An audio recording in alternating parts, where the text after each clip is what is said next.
ये कायनात सदका है मेरे नबी का, पूरा लखीमपुर सदका है मेरे नबी का, पूरी दुनिया सदका है मेरे नबी का। उस माहौल में आका करीम सल्लल्लाहु अलैहि वसल्लम की आमद हुई दुनिया में कि जब जिहालत का बोलबाला था, ऐसा जिहालत का बोलबाला था, ऐसा जिहालत का बोलबाला था कि पानी की तरह लोग शराब पिया करते थे, जिना करने पर लोग फख्र किया करते थे और चोरी डकैती को बहादुरी की अलामत समझा जाता था। और जिहालत का आलम यह था कि अगर लड़ाई छिड़ जाती तो वो लड़ाई खानदानों में मुंतकिल होती, नस्लन बादा नस्लिन वो लड़ाई जारी रहती। हजरात, हाल ये था, जिहालत का बोलबाला था, अदब तहजीब नाम की कोई चीज न थी, न बड़ों की छोटों पर शफकतें थी, न छोटों का बड़ों का अदब करना था, न छोटों को बड़ों का अदब करना था। जिहालत का बोलबाला था, जिना करने पर लोग फख्र करते थे।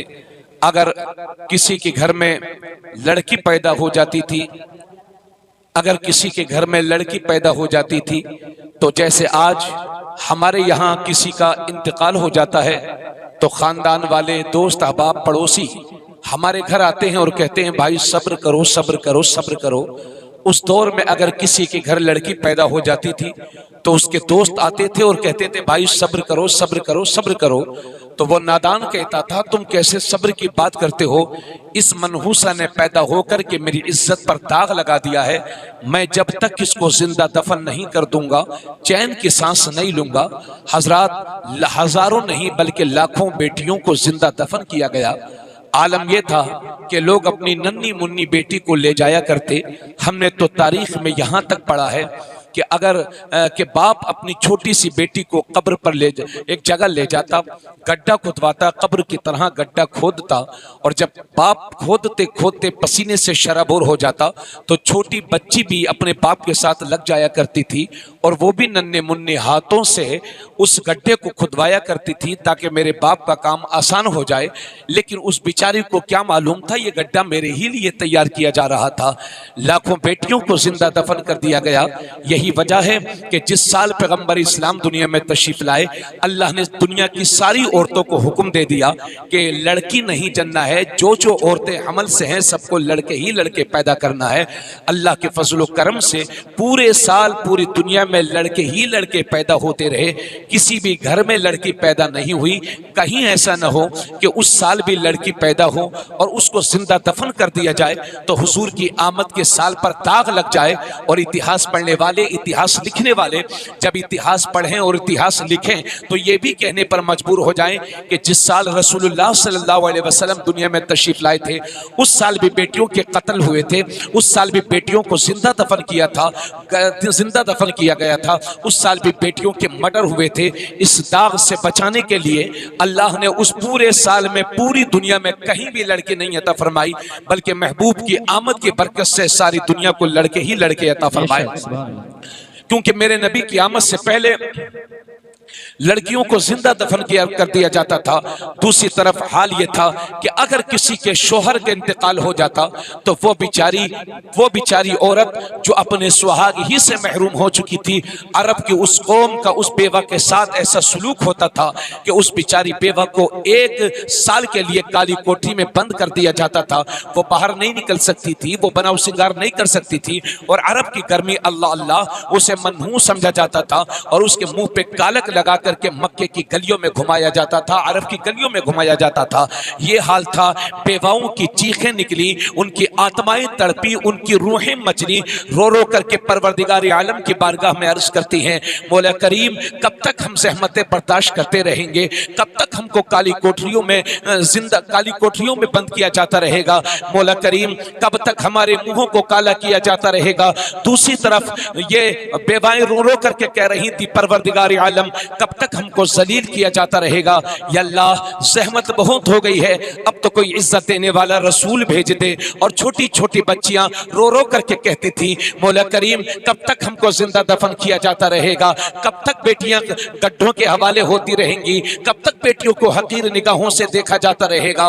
मौला बेइज्जती बहुत बर्दाश्त कर ली, अब तो कोई इज्जत देने वाला रसूल भेज दे। तो बेवाओं की चीखें, बेटियों की आहें बाब इजाबत से टकराई तो अल्लाह का करम हुआ और 12 रबीउल अव्वल शरीफ की सुबह में मक्के की धरती पर हजरत अब्दुल्लाह के घर में पैगंबर इस्लाम की दुनिया में आमद होती है।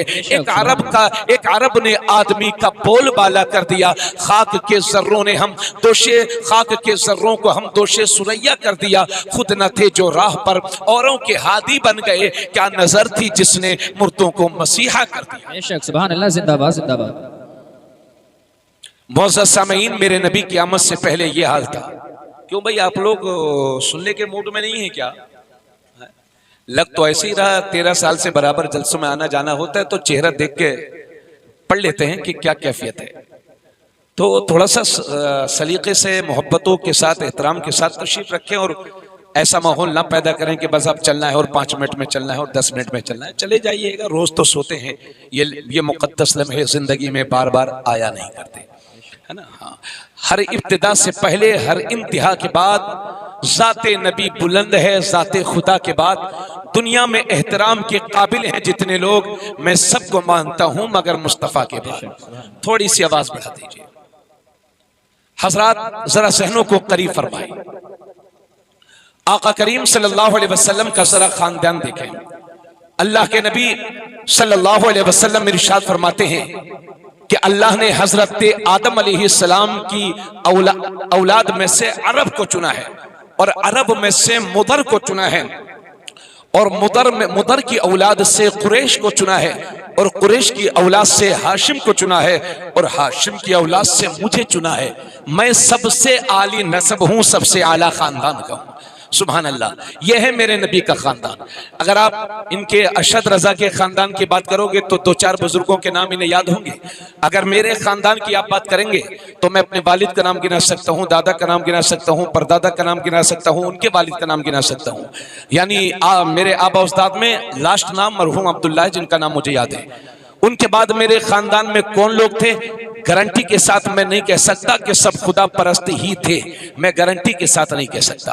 हिंदुस्तान के अक्सर लोगों के हालात यही हैं, खानदानी हालात यही हैं कि कहीं ना कहीं हमारे आबा व अजदाद में माज़अल्लाह, सदबार माज़अल्लाह, खुदा परस्ती के अलावा कुछ और भी होता होगा। ना मैं यकीन के साथ रद्द कर सकता हूँ, ना यकीन के साथ आपसे हाँ कह सकता हूँ। तो हमें अपने नस्ब में 100% भरोसा नहीं कि हमारे आबा अजदाद सब के सब खुदा परस्त ही थे।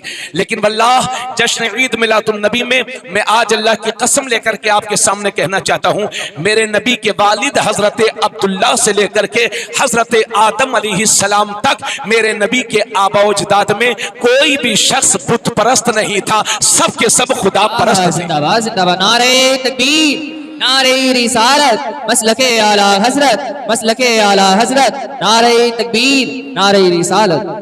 थोड़ा सा और बढ़ा दो यार, आवाज बड़ी कम जोर लग रही है माशाल्लाह। हाँ बढ़ा दो, थोड़ा सा बढ़ा दो। चलो ठीक है, हाँ बस ठीक है, बस इतनी नंबर बस ठीक है, जज़ाक, परेशान ना हो, बस ठीक है, अच्छा बोला। तो ये मेरे नबी के आबा अजदाद की बात है ना। एहसान मानो गरीब नवाज का। अगर वो हिंदुस्तान में तशरीफ नहीं लाते तो मालूम नहीं हमें कलमा भी नसीब होता कि नहीं। अरे बोलो भाई, हिंदुस्तान के मुसलमानों के आबा अजदाद को कलमा किसने पढ़ाया? ख्वाजा गरीब नवाज, ख्वाजा मोइनुद्दीन हसन चिश्ती ने। दुनिया जानती है यार, आप लोग नहीं जानते, सब जानते हैं मगर बोल नहीं रहे आप। हमारे आबा अजदाद को कलमा पढ़ाया है गरीब नवाज ने, बस मोटी के बाबू। इसलिए अजमेर शरीफ जाने को शिर्क और बिदात न कहा करो। जो नहीं जा रहा वो ना जाए, जो जा रहा उसे जाने दिया करो। कोई हमें कर्ज देकर हम पर एहसान करता है, बीमारी में कोई हमारी मदद कर कर हम पर एहसान करता है, मगर ख्वाजा गरीब नवाज वो हैं कि जिन्होंने हमारे आबा उस्ताद को कलमा पढ़ा करके हम पर एहसान किया है। कहें सुभान अल्लाह। अब आइए, मेरे नबी का खानदान आपने समाप्त कर लिया, ऐसे है मेरे नबी, सुभान अल्लाह। यानी दुनिया में सबसे बेहतरीन खानदान मेरे नबी का। अब जरा नाम सुनिए, ये बुखारी शरीफ, कुरान के बाद जिस किताब का सबसे बड़ा मकाम है वो है बुखारी शरीफ। तवज्जो से सुनिए, इंशाअल्लाह कोशिश करूंगा कि आपके ज़हनों तक कुछ बातें पहुंचे। कुरान शरीफ के बाद सबसे बड़ा मकाम है बुखारी शरीफ का, वो हदीस की किताब है।